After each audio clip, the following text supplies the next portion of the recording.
Hello, can you hear me? Yeah, what's up, dude? Hey, just wondering if you got any evidence for the thing that you call God. I think there's first and foremost philosophical evidence, sure. Okay, what's the best you got?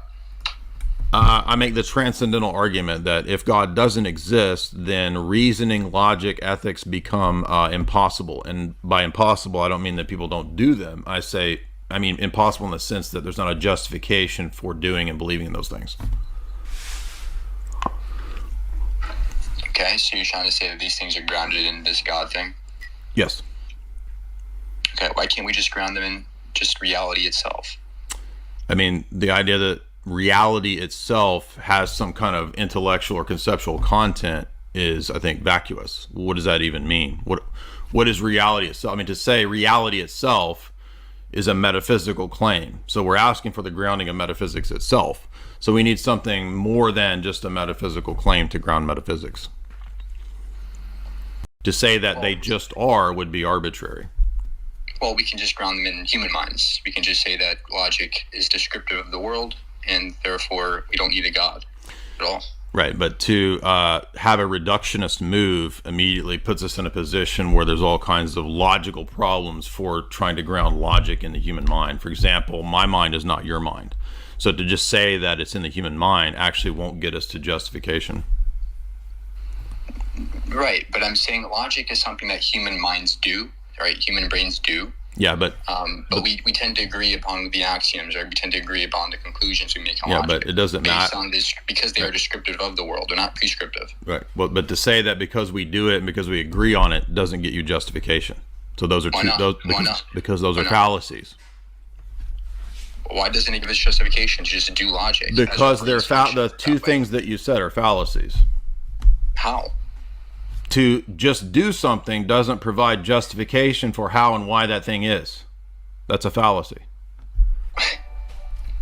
I mean, you're laughing, but it's a fallacy. It's just okay. Logic. The other one, you're just saying it just is. Okay, again, these are arbitrary conjectures. No, I'm not saying it just is. I'm saying you did say it just our is. minds do. It's the way. That's saying that it just is. World, right? Okay, so we do all kinds of things. That doesn't provide justification for how or why it is the case. Using an axiom doesn't. Okay, again, use. Right? Therefore, you don't need God. Doesn't matter. Use doesn't grant you justification. Why not? Because I could use all kinds of things, or I could say that we do all kinds of things as humans. That doesn't mean that it's justified to believe in. That's not a good reason to believe in the thing because it's used. Okay. So you're saying you're gonna just add God to the equation and pretend as if no, I didn't just add God to the equation. I made a specific argument that a specific type of immaterial invariant thing, a universal concept, requires a certain type of universal being to ground it. It's a very precise argument. How do you justify that? How do you justify that? That is the justification for the existence of logic.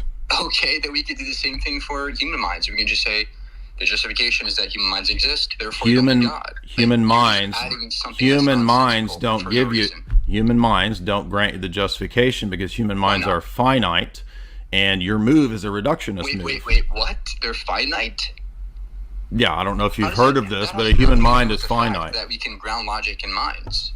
It doesn't get you the grounding because a human mind is finite. You can't justify because it's a universal. Shows that because the mind is finite. Do you know because it's a universal? Is the human mind universal? What does that even mean? What does that even mean? So basic terms in philosophy, you don't even know what we're talking about. No, it's not universal. Yeah, exactly. Yeah, thank you. So it doesn't provide justification, right? But the mind is reality is universal. The mind, yeah. Sir, hold on for a second. And let's move on to the next one. No knowledge of what we're talking about. Basic philosophy. What does that even mean, universal?